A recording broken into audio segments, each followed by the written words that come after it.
बैसाख का महीना चल रहा है। शंकर के शिवालय में जाओ, शिव के शिवालय में 3 स्थानों का स्पर्श अवश्य जब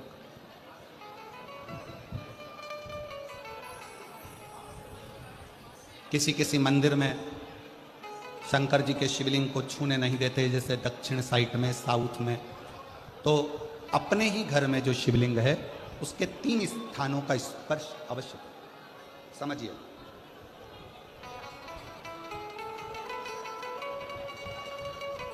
पहला, शंकर भगवान के जहां से जल बहता है उस स्थान, ये जलाधारी है, जल बहता है, ये शिवलिंग है, यहाँ से जो पानी नीचे की ओर जाता है उस स्थान का स्पर्श अवश्य करें। दूसरा, शिवलिंग का जो गोल भाग है उस गोल भाग में कहीं पर भी अपनी हथेली का स्पर्श अवश्य करें। तीसरा, शंकर भगवान के शिवलिंग का जो ऊपर का भाग है वहाँ अपने अस्त्र का स्पर्श अवश्य करें। तीनों स्थान पर ब्रह्मा, विष्णु और महेश का स्मरण करते हुए जब बैसाख महीने में आप शंकर भगवान को जल समर्पित करें। शिव जी को जब बैसाख के महीने में जल दिया जाए तो दोनों हाथ से अंजलि में कलश रखकर शंकर भगवान की अपने हाथ की अंजलि में जल रखकर शिव जी को जल अवश्य समर्पित करें। शिवरात्रि के बैसाख महीने की शिवरात्रि पड़े, बैसाख महीने की प्रदोष पड़े तो एक बेलपत्र शंकर को अवश्य समर्पित करें। मान लो गर्मी बहुत तेज है, पेड़ों पर बेलपत्र नहीं मिले तो एक दुर्वा शिव को अवश्य समर्पित करें। मान लो बहुत तेज गर्मी पड़ने पर, यहाँ रतनगढ़ में तो हम देख रहे हैं रजी रज धूली धूल इतनी है, मिट्टी इतनी है कि यहाँ तो दुर्वा मिलना भी बड़ा मुश्किल है, तो एक चावल का दाना शिव को जरूर समर्पित करो, उतने में। और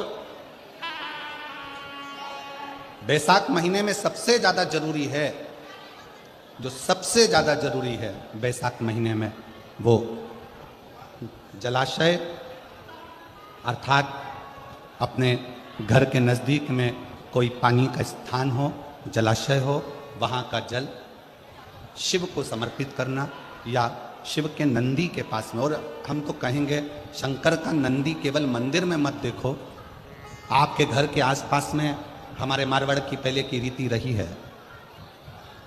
राजस्थान में बहुत सालों पहले, जब लगभग 19 से 20 साल पहले हम फलोदी में आए थे, 20 साल पहले, और 20 साल पहले जब हम फलोदी में आए थे राजस्थान में, तो हमने उस फलोदी राजस्थान में देखा था कि प्रत्येक घर के बाहर पत्थर का एक छोटा सा कुंडा जैसा होता। 2 चीजें हमने फलोदी राजस्थान में प्रत्येक घर के बाहर 20 साल पहले देखी थी।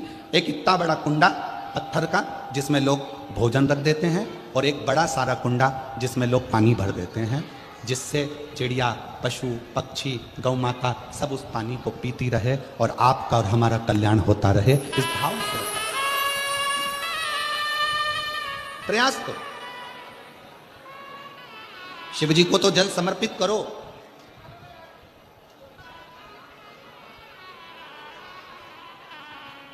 साथ में कोई जीव का भी अगर कल्याण हो जाए आपके एक लोटा जल से, तो उसको भी करें, उसको भी।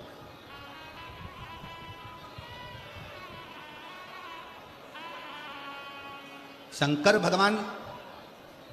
भगवान ओघड़दानी शिव, जिनका चढ़ा हुआ जल केवल मात्र स्पर्श, आचमन, दर्शन आपका और हमारा कल्याण कर रहा है। अपने दुख को, अपनी तकलीफ को, अपने कष्ट को किसी दूसरे के दरवाजे पर जाकर कभी मत करो, कभी मत।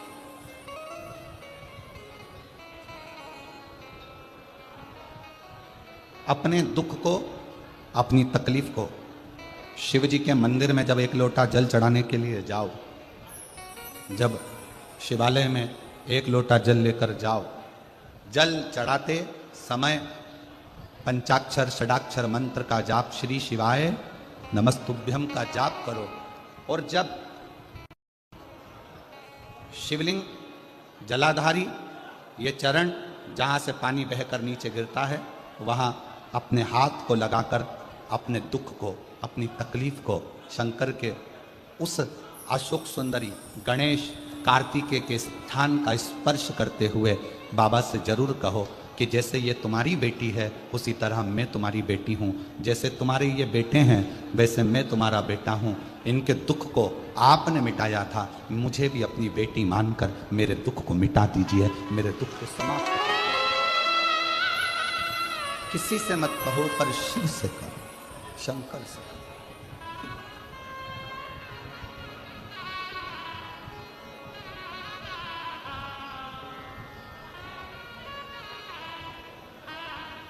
जब आप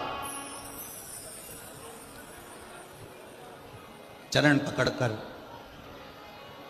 अशोक सुंदरी की जगह पर अपने हाथ का स्पर्श कर कर गणेश कार्तिकेय के स्थान का स्पर्श कर कर शिव से कहोगे तो शंकर अपनी औलाद आपको बनाएंगे और अपनी पुत्री समझकर आपका दुख जरूर मिटाएंगे। से श्री शिवाय नमस्तुभ्यम ज्यादा नहीं तो 11 बार तो निकाल लिया करो। ये शरीर, ये हृदय, ये चित्त, ये वृत्ति परमात्मा के चरणों में जाती है।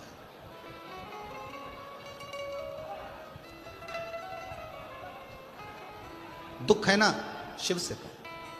पुरुष में और स्त्री में एक बहुत बड़ा अंतर है। पुरुष में और स्त्री में एक बहुत बड़ा अंतर है। पुरुष एक कान से सुनता है, दूसरे कान से निकाल देता है। स्त्री दोनों कान से सुनती है, जुबान से निकाल देती है। पुरुष में और स्त्री में सबसे बड़ा अंतर यही है कि पुरुष यहां से सुनेगा, यहां से निकाल देगा, और स्त्री दोनों कानों से सुनकर मुख से निकाल देती है। शिव पुराण की कथा कहती है अगर स्त्री को मुख से निकालना भी है सुनने के बाद तो अपने पिता देवादिदेव महादेव के सामने जाकर निकाले तो बात शिव के पास। सबका किया है मेरा उद्धार कीजिए, हे त्रिपुरधारी, हे त्रिशूलधारी। आपने सबका कल्याण किया तो मैं कैसे रह गई? मेरा उघड़दानी, मेरा शंकर भगवान उसी को बुलाता है जिसकी झोली उसको खुशियों से भरना होता है। खुशियों से। अब मालूम पड़े पूरा रतनगढ़ का लोग कथा सुनने के लिए आ जाए तो शंकर भगवान को 3 महीने में देना है, ये शिव पुराण का प्रमाण है। अब बुलाएगा उसी को जिसको देना होगा। जिसको देना ही नहीं है वो मन बनाकर रख भी लेगा कि मुझे कथा सुनने जाना है, कथा सुनने जाना है, पर मेरा भोले बाबा उसको यहां तक पहुंचने ही नहीं देगा, पहुंचने ही नहीं।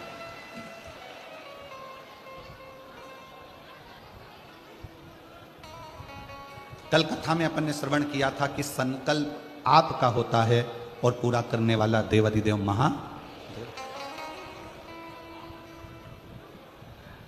कोई दूसरा नहीं पूरा करेगा, शिव।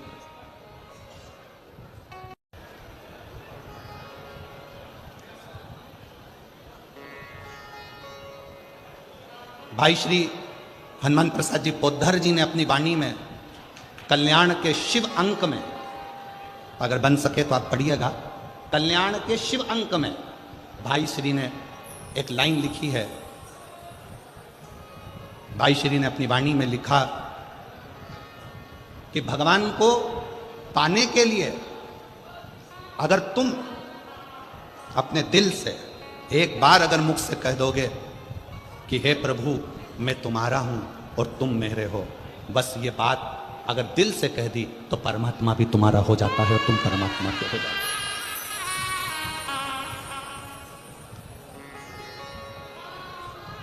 हो। जरूरी नहीं कि उपास करोगे तो भूखे रहना पड़ेगा। व्रती का मतलब क्या होता है? व्रती का मतलब क्या है? एक सिंहपुर प्रदेश में एक व्रती ब्राह्मण रहता था। व्रती ब्राह्मण का मतलब यह है कि वो कुछ खाए पीने से या उपास रखने से, साबूदाना खाने से, मोरधन खाने से, चिप्स खाने से, वेपर्स खाने से, पपीता खाने से, सेवफल या केला खाने से व्रत नहीं होता। व्रत का मतलब है कि तुमने एक नियम बना लिया कि मैं रोज अपने घर से 1 लोटा जल लेकर शंकर के मंदिर जाऊंगी, या आपने कोई नियम बना लिया कि मैं 15 मिनट शंकर का भजन करूंगी, या नियम बना लिया राम नाम, कृष्ण नाम, शिव नाम जपूंगी, ये तुम्हारा व्रत हो गया,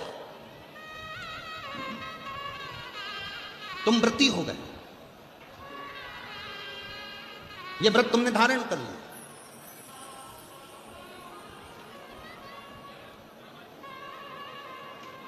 कई माताओं ने नियम बनाया, रतनगढ़ की ही रहने वाली माताएं, कई माताएं रतनगढ़ की ही रहने वाली पंडाल में रह रही है, कई माताएं रतनगढ़ की। उसने नियम लिया कि मुझे 7 दिन कथा सुनना है।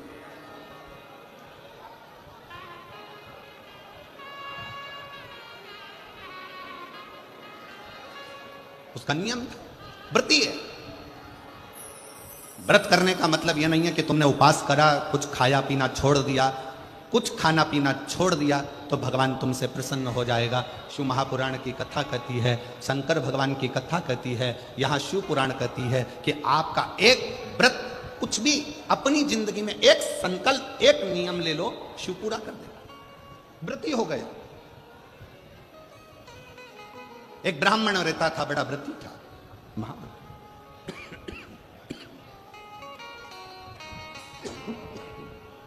और वो महाव्रती ब्राह्मण तत्व किसको कहते हैं, शंकर की भक्ति किसको कहते हैं? शिव पे चढ़ा हुआ जल साधारण नहीं होता, शंकर पर चढ़ी हुई बेलपत्र साधारण नहीं होती। पूज्य संत शिरोमणि श्री कौशिक जी महाराज जी बैठे हैं, जिन्होंने अपनी वाणी में बेलपत्र की महत्वता, शमी पत्र की महत्वता, शमी के वृक्ष की महत्वता, साथ में श्री शिवाय नमस्तुभ्यम की महत्वता अपनी वाणी में निरंतर कही, निरंतर।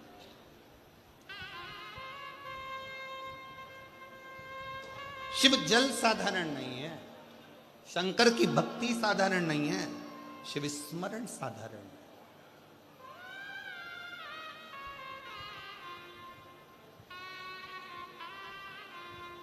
कितना फल है जल का। पार्वती जी को मालूम था शंकर जी को इतनी जल्दी प्रसन्न नहीं कर सकते, तो पार्वती जी ने एक नियम बनाया, पार्थिव शिवलिंग का निर्माण करना और शिव जी पे जल चढ़ाना। 1 लोटा जल सारी समस्या का हल। एक पार्थिव लिंग का निर्माण कर जल समर्पित करते। कितना कितना अड़चन माता पार्वती जी के जीवन में, कितना कितना अड़चन।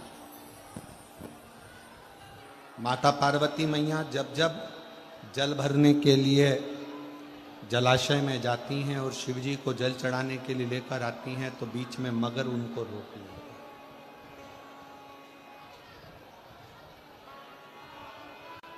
कहीं पार्वती मैया जब भगवान शंकर को रिझाने के लिए आतुर होती हैं, तो फिर कोई ना कोई क्रम होकर उनकी अर्चना जो हो रही है, भजन जो हो रहा है, स्मरण जो हो रहा है, उसमें अड़चन की जाए।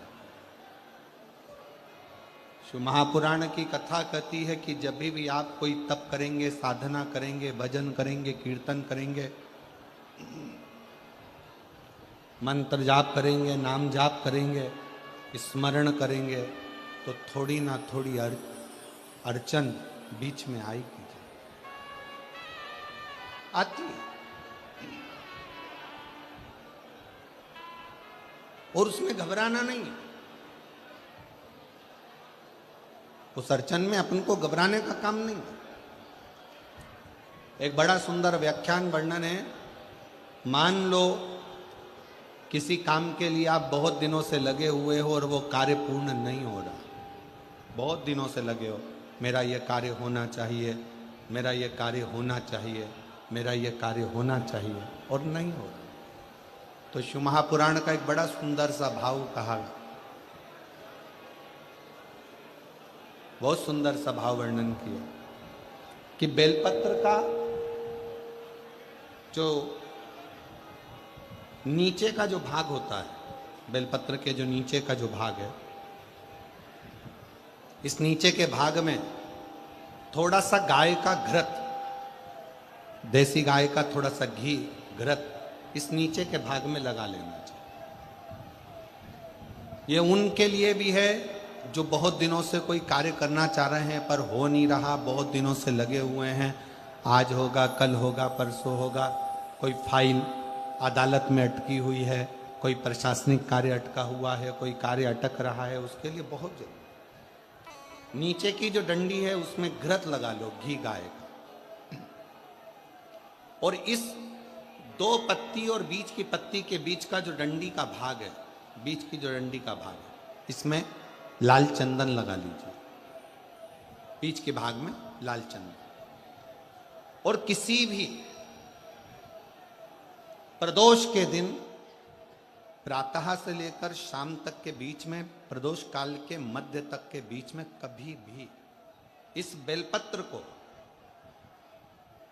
शंकर भगवान को, ये जो डंडी का मुख है, ये डंडी का मुख जलाधारी की ओर हो और इस बेलपत्र को शिव जी पर समर्पित कर दो। 1 लोटा जल जो आप लेकर गए हो उसको 3 बार इसी बेलपत्र को चढ़ाने के बाद जो जल लेकर गए हो वो 3 बार अपनी कामना कर कर इस बेलपत्र पर समर्पित कर दो। इसी बेलपत्र को वापिस लेकर आ जाइए और अपने कोई भी स्थान पर, पूजन वाला आदि कोई भी स्थान हो वहां उसको रखिए। 3 महीना तो जाने दो, अगर बाबा ने चाहा तो 15 दिन भी नहीं लगने देगा और कार्य की सफलता जरूर, कार्य की सफलता जरूर। शिव उपासना पार्वती जी के जीवन में, माता पार्वती जी के जीवन के अंतर्गत कितनी कितनी अड़चन है, कितनी अड़चन, पर